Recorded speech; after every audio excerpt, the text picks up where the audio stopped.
Hey guys, and welcome to the render interface overview for dimensions and stamp in Blender. Now, stamp refers to the metadata section, which we'll go over in a second, but I want to go over dimensions first because it's pretty intuitive and easy to understand. So we have the resolution value, which is at 1920 by 1080p by default. You can change this to whatever you want, and when you do, I'm looking through the main camera right now, and I can do that simply by pressing the 0 on the number pad. And when you do that, it'll change the camera dimensions. So I'll just go ahead and set this back 1920. But yeah, that's basically, it will change the dimensions of your camera. Now, if we go ahead and set this value to 50%, I believe it's typically at 50%. This value here is actually a scalar for resolution. So while we do have 1080p, it is only at 50% resolution if we render with this at 50%, which means it'll be actually 1960 by 540, which is not 1080p at all, right? So whenever you're doing test renders and stuff like that, 50% is a pretty useful thing to have. It goes a lot faster, and you get a general idea of what it's supposed to look like anyway. But if you want to do the final render, you're going to want to do 100%. So make sure you keep that in mind when you're rendering. The next stuff is start frame, end frame. This is pretty intuitive stuff. It's basically just the end and beginning of our timeline here. So that's pretty simple stuff, pretty intuitive, and you can see the timeline moving in the bottom. The frame step is a value that defines whether you're going to render every single frame or every other frame or every third frame or every fourth frame. So basically that means how many frames you're going to skip before you render the next frame in the sequence. So most of the time it should be just one. You're not skipping any frames. You're just going to render every single frame. Each step is one frame, so you just do one frame. Now, some people might want to stylize it or account for some sort of remapping, and you're going to want to render every 2 frames or every 3 frames instead, so you skip a few frames in between. But that is there for you if you need it. This might be good for testing out some animations. Maybe you want to render every other frame just to render it out faster or something like that. But yeah, that's frame step. You also have the frame rate, which is the FPS. Pretty simple to understand. You have anywhere between 24 to 60, as well as custom, where you can set it yourself. Entirely up to you. I typically use 24. Now, aspect ratio is a value that basically it sort of multiplies the current aspect ratio you already have set with the resolution. It's not super necessary if you already know your resolution, but if you were to do, for example, 2000 by 2000, right? So it's a square, but then you're saying, oh, I want it to be 16 by 9, which is 1920 by 1080. That's the aspect ratio of that. Well, then there you go. It looks pretty much the same thing, right? So it's a multiplier. It's not super necessary if you already know your resolution, but it's there for you. You also have the border option, which is pretty interesting. If you check that, you'll notice that there's actually a red border now around your camera. This camera border can be changed to whatever border you want. By default, it's the entire camera view, which is the same as if you didn't check it at all, right? It's basically, it'll render out the whole thing. But you can actually hit Control B and define, for example, I just want to render this half of the cube. Just that border will be rendered. So if I go ahead and hit F12 here to render, it will render out that section and then place it on the full resolution image. So you have a 1080p render with just that half rendered out.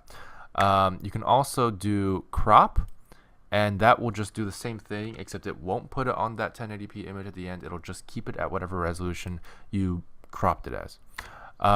So you can also get rid of this by hitting Control-Alt-B, and then your border will disappear. And if you turn border back on, it'll go back to default around the camera. So go ahead and turn that off. You also have time remapping, which basically remaps your number of frames to a new number of frames when you render out. So it's usually 100 to 100 so that it's 1 for 1. But if you ever wanted to remap the time and slow it down, for example, you would want the new number to be bigger. So this would slow it down to, to 2.5 times the length. And if you want to speed it up, you could do 50, and then that'd be twice as fast. So that's just in case you want to change the speed of your animation during render. But yeah, that's it for dimensions. Let's go into metadata, because this is really useful as well, especially for work in progress and for studios and stuff like that. Now, basically what a stamp is you literally stamp information onto your render at the output stage. So I'm going to go ahead and check this box so that we actually have that on there. And then I'm going to render with F12. And you'll notice that this will render out just fine, just like normal. But at the end, you're going to notice a few more details. And here we go. So you'll notice here we have file untitled, which is the name of this file, with the date, with the time, the render time, and stuff like that. We have time code, and we have name of the scene, name of the camera, stuff like that, frame number.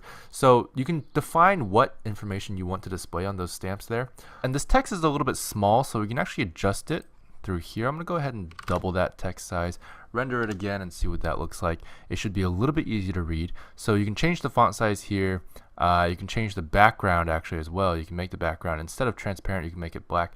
So for example, here we have a slightly transparent, yeah, that's right, we have a slightly transparent black background here. We can actually make this entirely transparent. We can make the text color red or something. As you can notice, the font size is bigger now, so that's nice. Waiting for this to render again, and we'll see the text color change and the background change, for example. Pretty cool stuff. Let's see, here we go. Yeah, so we have red text with no background box there. And there's a couple other things we can change. Let's go ahead and change this back to white, and this to 0.25. There we go. Now you can also turn off draw labels, and that will actually render it out without any labels for each of the different information things here. And you'll notice here, this used to say file name and date and whatever and render time, but now it doesn't. You just took away those labels, and you just have to assume what those are now. But it's an option if you want to save some space, and it's pretty nice to have. Once you have that stamp data out there, you can define what you want. So I can check memory. If I check memory, then it'll probably show me some memory stats. For example, here we go. Peak memory, we have 0.72 megabytes. Yeah, that's basically how that works. It's pretty simple, but it's a really nice option to have. And you can also write a note here. So I can be like, this is a test. And then I'll go ahead and render that out. And that note should appear right on the render. This is a test. So you can probably define it, talk about what you want to change, talk about how it's a work in progress, talk about who animated it, for example, stuff like that. So yeah, that's basically it. There's a couple things you can play around with here. And that's the overview for dimensions and metadata for Blender's render interface.